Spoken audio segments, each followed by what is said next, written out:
오늘 함께 나누실 하나님의 말씀은 여호수아 13장 1절에서 14절까지 말씀입니다. 할렐루야. 오늘 말씀은 이미 끝난 정복, 아직 끝나지 않은 정복이라는 제목으로 함께 말씀을 나누려고 합니다. 지난번 설교까지 살펴본 12장까지의 내용은 이스라엘이 요단강을 건너서 여리고를 시작으로 해서 믿음으로 진격하고, 그래서 때로는 이기기도 했지만 때로는 불순종해서 지기도 하고, 그래서 하나님의 뜻이 어디 있는가 살펴보기도 하고 회개하기도 하고 그렇게 회복하는 그런 것들을, 놀라운 일들을 기록하고 있었습니다. 이제 13장은 여호수아서 전체의 전환점을 이루는 장으로 땅을 분배하기 시작합니다. 12장까지는 이제 전쟁하고 정복하고 있는 내용들이었지만, 물론 그런 내용들이 아직도 남아있긴 한데 13장부터 이제 땅을 분배하기 시작합니다. 땅의 정복이 여호와의 명령으로 시작된 것처럼 땅의 분배도 하나님의 명령에 의해서 이루어지고 있습니다. 우리가 흔히 하는 말 중에 이런 말이 있죠. 여러분 잘 아실 겁니다. 끝날 때까지 끝난 것은 아니다. 끝날 때까지 끝난 것이 아니다. 한 야구 선수가 뭐 이런 얘기를 했다고 하더라고요. 끝나야 끝난 것이라는 거죠. 진짜 완전히 끝나야, 그래야 진짜 끝나는 거라는 겁니다. 운동 경기에도 보니까 야구는 9회 말 투아웃부터 뭐 이런 얘기 했잖아요. 축구도 시작 1시간 5분과 종료 직전 5분이 중요하다. 그래서 마지막까지 방심하면 안 된다. 이런 얘기들이 있습니다. 이 말들은 전쟁에도 그대로 적용되는 말인 것 같습니다. 아주 작은 실수와 방심에도 전체를 잃어버릴 수 있기 때문입니다. 가나안 정복 전쟁이 그러했습니다. 거의 다 끝났지만 아직은 끝나지 않았습니다. 다 끝났다고 생각하는 순간 그들은 하나씩 잃어가다가, 그 교만해진 그 순간 하나씩 잃어가다가 결국 그들에게 잡혀 먹힐 수도 있다는 거죠. 하나님은 땅 분배를 통해서 그 정복을 각 지파가 마무리하도록 지시하고 계십니다. 그리고 오늘 이 땅 분배하는 것을 통해서 우리에게 주시는 교훈이 무엇인가 살펴보았으면 좋겠습니다. 여호수아는 가나안 전역을 돌아다니면서 중요한 거점 성읍들을 점령하고 왕들을 다 제거해 갔습니다. 하지만 가나안 사람들이 아직 많이 남아있는 것이 현실이었습니다. 완전히 다 정복하지는 못했습니다. 하지만 완전히 다 정복하지 못했다, 이것 자체로는 크게 문제될 것이 없었습니다. 여호수아가 보여준 그 믿음의 결단으로 남아있는 이 가나안 족속들 역시 전쟁에서 이기고 쫓아내면 되는 것이었기 때문에 그렇습니다.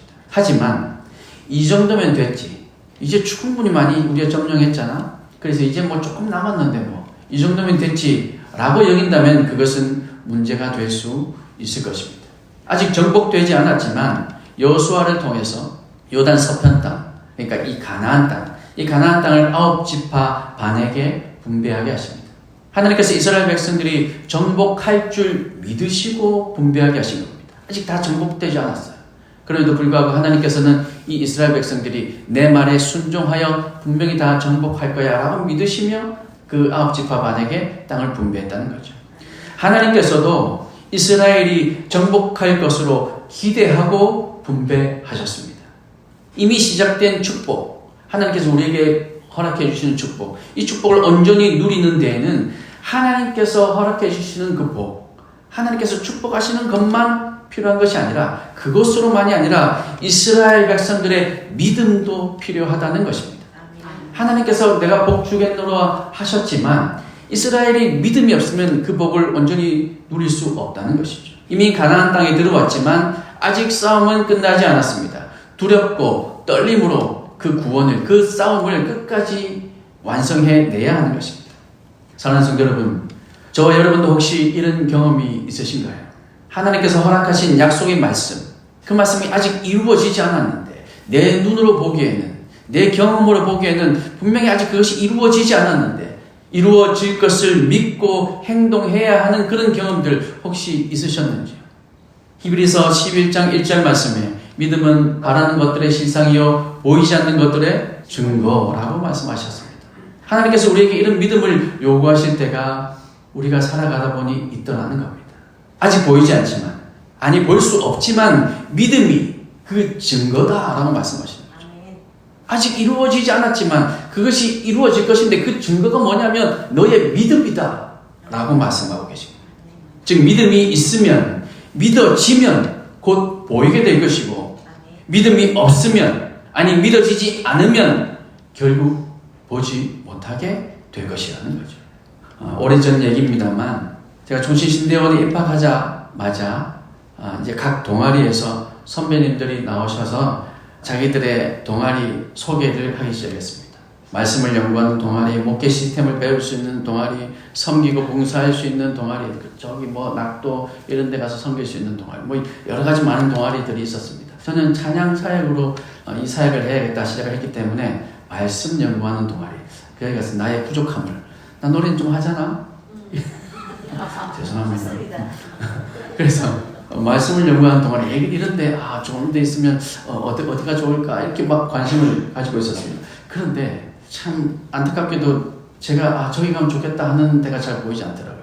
그래서 그 중에서 결국은 또 역시나 찬양팀이 눈에 들어왔습니다. 사역 자체를 그렇게 시작하다 보니까 할 줄 아는 게 그밖에 없어서 그랬는지, 그래서 찬양팀이 또다시 눈에 들어왔어요. 그래서 이 찬양팀은 보니까 그 사역자들, 당시에는 1,500명이 사역자들이었거든요. 전도사님들 1학년, 2학년, 3학년 다 합치면 1,500명 정도가 됐는데, 그 1,500명의 사역자들의 예배를 인도하고 또 1년에 2번 있는 수련회, 그리고 매주 수요일 저녁에 수요 예배 등 제법 많은 사역을 감당하고 있더라고요. 그것도 좋은 경험이 될 수 있겠다 이런 생각이 들었습니다. 그런데 오디션을 보러 오라고 하더라고요. 그래서 오디션을 보러 갔습니다. 보러 갔더니 여러분 예상하시는 것처럼 당연히 뽑혔습니다.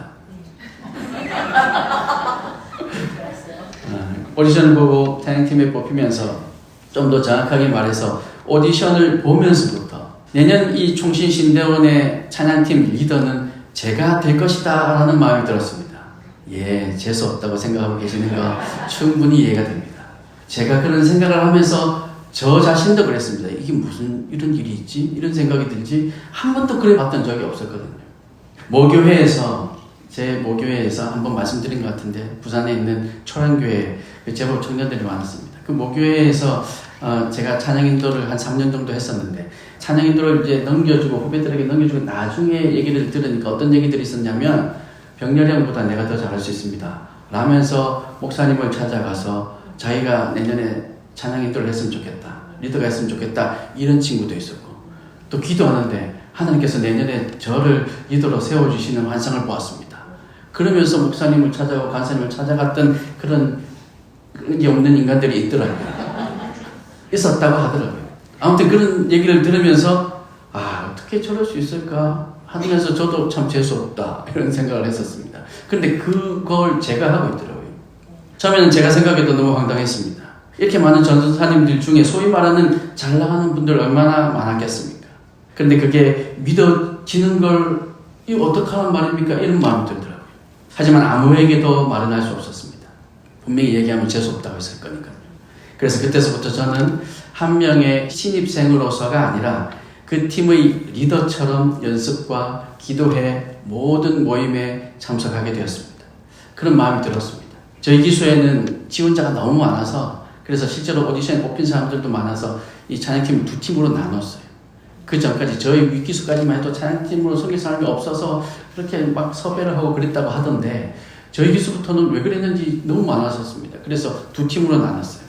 예배 인도팀을 2팀으로 나눠서 섬기게 됐는데, 저는 그곳에도 그런 일에도 아랑곳하지 않고 그냥 제가 섬기는 주가 아니어도 다른 팀이 하는 날도 그냥 갔습니다. 물론 가서 나도 세워달라고 그렇게 어처구니 없는 짓을 하지는 않았습니다. 그냥 한쪽 구석에서 앉아서 같이 기도하고 같이 연습하고, 그리고 찬양팀 다른 팀이 서는 날에는 그냥 저는 앉아서 같이 예배드리고 그렇게 했었습니다. 어쩌면 그것도 아마 재수없게 보였을 겁니다. 쟤는 왜 왔지? 그렇게 생각했을 수도 있을 것 같아요. 사역자들의 부끄러운 얘기긴 하지만, 그러다가 첫 시험 기간이 다가오니까 찬양팀원들이 한둘씩 보이지 않기 시작하는 겁니다. 급기야 제가 속한 팀이 2팀으로 나눴는데 제 팀이 인도하는 날이 아니었는데 그 팀 싱어들이 한 명도 나오지 않는 불상사가, 이거 참 부끄러운 얘기인데 그런 불상사가 생겼습니다. 그래서 당시 선배였던 리더 전도사님이 늘 옆에 있던 저를 급하게 오늘 전도사님이라도 좀 싱글을 해주시면 좋겠습니다 해서 제가 서는 날이 아닌데도 불구하고 그렇게 찬양팀에 서기도 했었습니다. 그렇게 공부 외에는 찬양팀에 최선을 다하며, 물론 하나 더 최선을 다한 게 있었습니다. 축구하느라 최선을 다하긴 했는데 뭐 그것 외에는 찬양팀에 최선을 다하며 섬겼습니다. 내년 리더를 이제 투표로 뽑아야 하는데 역시 하나님께서 제게 리더가 될 거라는 확신을 주셨습니다. 야, 또 재수가 없죠. 제가 생각해도 재수 없었습니다. 여러분 오늘 돌아가시면서 진짜 최 목사 재수 없다고 말씀하셔도 제가 충분히 오늘은 제가 이해할 수 있을 것 같습니다. 그리고는 투표를 했고 최종 저를 포함한 2명이 남게 되어서 2명이 이제 투표를 하게 되어서 재투표를 했습니다. 재투표를 했는데 또 동점이 나오더라고요. 아무도 마음을 바꾸지 않더라고요. 그래서 선배가 그러면 우리 하나님의 방법으로 제비 뽑기를 합시다. 그렇게 하게 됐고 제비를 뽑았습니다. 누가 뽑혔을까요? 예, 재수없게도 제가 뽑혔습니다. 그런데 제가 드리고 싶은 말씀은 단지 이게 아니라 하나님께서 주신 그 마음을 그대로 믿고 믿는 대로 행동하고 섬겼더니 하나님께서 정말 큰 은혜를 부어주셨습니다. 단지 리더가 되었다. 1500명 중에 뽑혔다. 이게 중요한 게 아니고 저도 그것을 원하는 것은 아니었습니다. 그런데 하나님께 주신 이 마음을 이걸 누구한테 말도 못하겠고 가장 친한 룸메이트에게도 이 말은 못하겠더라고요. 집사람하고만 얘기했죠. 그걸 비웃더라고요. 그럴 수 있을까 정말.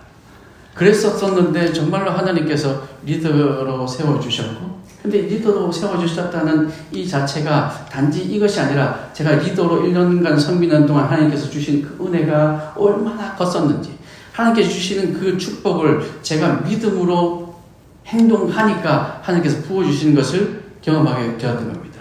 리더도 뽑힌 후 첫 사역이 개강 수련회 찬양을 인도하는 것이었는데 그 첫 수련회 하나님께서 우리 찬양팀을 통해서 큰 은혜를 주셨습니다. 제 입으로 말씀드리기 정말 민망하지만 많은 학생들이 은혜 받았다라는 격려와 위로와 감사의 표시를 해주었습니다. 그리고는 급기야 학교에서 그 열악했던 음향 시스템 그리고 영상 장비들, 악기들 이 모든 것들을 교체해 주시더라고요.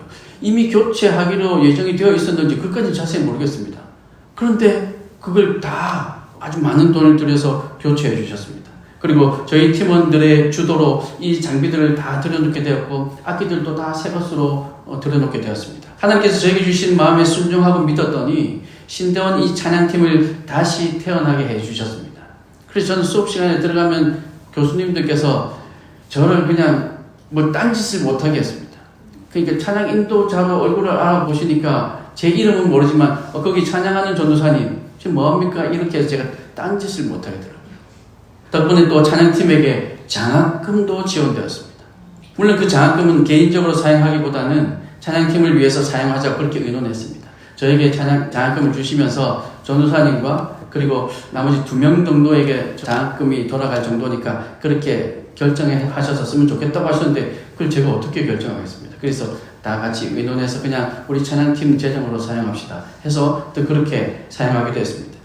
예배 시간에 제 개인적인 얘기에 대해서 너무 죄송하지만 하나님은 지금도 우리에게 믿음으로 증거 삼기를 원하고 계십니다. 아멘. 하나님께서 약속하신 말씀을 이미 얻은 줄로 믿고 순종하면 그것을 통해서 하나님은 크고 놀라운 일들을 이루시는 줄 저는 확신합니다. 아멘.